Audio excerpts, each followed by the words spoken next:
एक व्यक्ति की दूसरी शादी हो जाती है और शादी के 8 साल बाद उसको उसकी पुरानी पत्नी दोबारा मिल जाती है। और जब वो पुरानी पत्नी को देखता है तो उसके मन में उसे दोबारा अपने घर पर लाने की सूझने लगती है। उसका मन ऐसा करता है कि इस पत्नी के साथ दोबारा रहा जाए। और फिर वो पत्नी उससे कहती है कि अगर तुम्हें मेरे साथ में रहना है तो तुम्हें इस पत्नी को अपने रास्ते से हटाना होगा। उसके लिए वो इतना बड़ा क्राइम का रास्ता चुनता है। अपनी पत्नी को रास्ते से हटाने के लिए एक सांप का सहारा लेता है और सांप को उसके कमरे में छोड़ देता है। और फिर एक नहीं कई बार उस सांप से उस पत्नी को डसाया जाता है, लेकिन उसकी किस्मत अच्छी होती है जिस वजह से वो बच जाती है और आसपास के लोगों का सहारा लेकर हॉस्पिटल में पहुंच जाती है। और जब ये मामला पुलिस के सामने आता है तो सभी की आंखें फटी की फटी रह जाती हैं। दोस्तों, अगर आप भी पूरा मामला सुनेंगे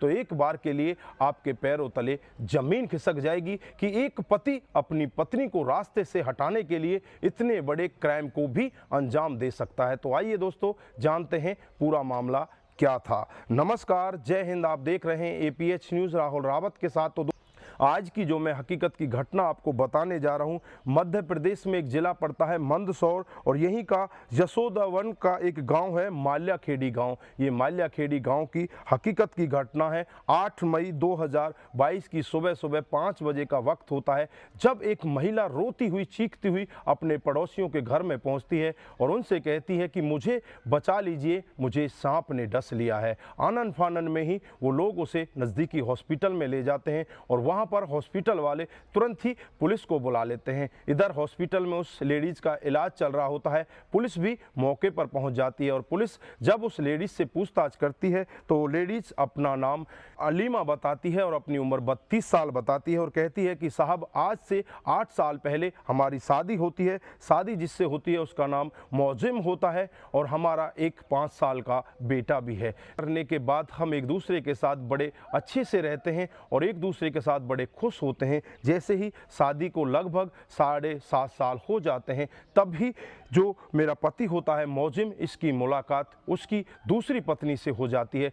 रोती हुई बताती है कि साहब, शादी के 8 साल बीतने के बाद भी हम अच्छे से थे, लेकिन हमारे जीवन में एक भूचाल आ जाता है।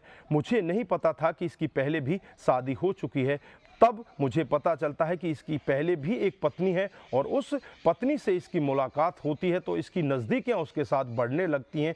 ये उसके प्यार प्रसंग में आ जाता है और मेरे साथ में लड़ाई दंगा करने लगता है। मैं बहुत ज़्यादा परेशान होती हूँ, लेकिन मैं अपने 5 साल के बेटे को लेकर कहाँ जाऊँ, उस वजह से मैं उससे कुछ नहीं कहती और चुपचाप इसका जुर्म सहन करती रहती हूँ। लेकिन ये मुझे रास्ते से हटाना चाहता था, उसके लिए कई तरह के षड्यंत्र भी रचता है। लेकिन मैं इससे कहती हूं कि मैं तेरे साथ ही अपना जीवन व्यतीत करना चाहती हूं। और एक दिन का वाकया होता है जब ये अपने एक दोस्त जिसका नाम रमेश होता है, जो एक सपेरा होता है, उसे लेकर हमारे घर पर आ जाता है और एक सांप लेकर ये हमारे घर के अंदर पहुंच जाते हैं। ये मामला 7 मई का करीब शाम को 8 बजे का होता है। मेरा पति मुझसे कहता है कि तुम अपने कमरे के अंदर चली जाओ और अंदर से सारी जो खिड़कियां हैं उनको बंद कर लो, लाइट बंद करके आराम से सो जाओ। हम दोनों बाहर सो जाते हैं, लेकिन मुझे नहीं पता था कि इनके मन में क्या चल रहा है। मैं इनकी बात मान लेती हूं और लाइट बंद करके अंदर आराम से सो जाती हूं।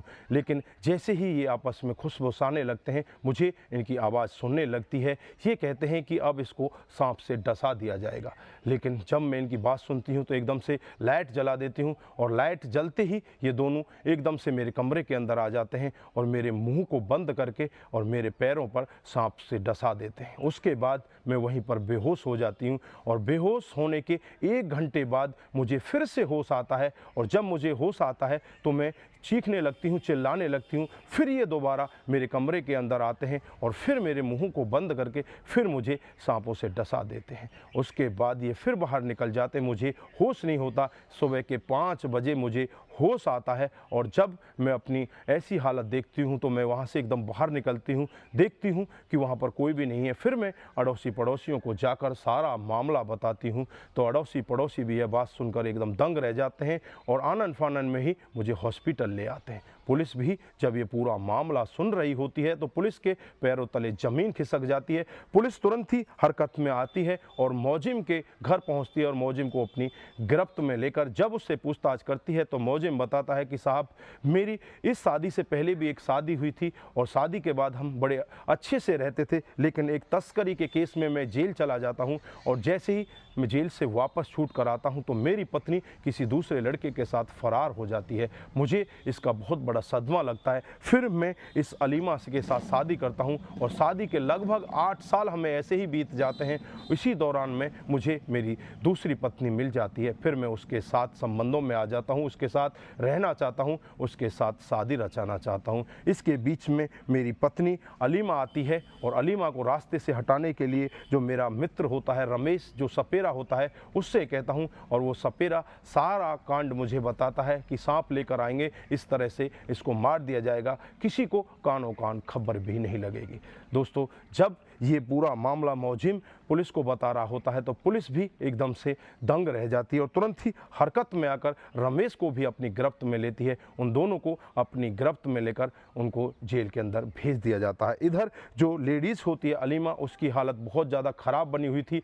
कई दिन के बाद उसे दोबारा से अपनी उसी स्थिति में लाया जाता है। डॉक्टरों की भी यहाँ पर बहुत ही ज़्यादा मेहनत होती है। बड़ी मशक्क़त के बाद उसे वापस जीवन दान मिलता है। तो दोस्तों, यहाँ पर आप क्या कहना चाहते हैं? एक पति इतना निर्दयी हो जाता है, अपनी पत्नी को रास्ते से हटाने के लिए वो इतने बड़े क्राइम को अंजाम दे डालता है। तो दोस्तों, ऐसे पति के बारे में आपकी क्या राय है? आप क्या कहना चाहते हैं? आपकी जो भी राय है एक बार कमेंट बॉक्स में जरूर दीजिएगा। दोस्तों, इस घटनाक्रम को सुनाने का उद्देश्य किसी को बरगलाना, किसी को बहकाना, किसी पर किसी प्रकार का दबाव बनाना नहीं है। हमारा उद्देश्य बस यही है कि आप लोग जागरूक हों और ऐसे क्राइम के बारे में जानें जो डे बाई डे हमारे समाज में बढ़ते जा रहे हैं। दोस्तों, आज के लिए बस इतना ही। फिर मिलते हैं किसी नए मूड के साथ। तब तक के लिए आप अपना ख्याल रखें, अपने परिवार का ख्याल रखें, सतर्क रहें, सावधान रहें और ऐसे क्राइम को अपने आसपास ना होने दें। नमस्कार, जय हिंद।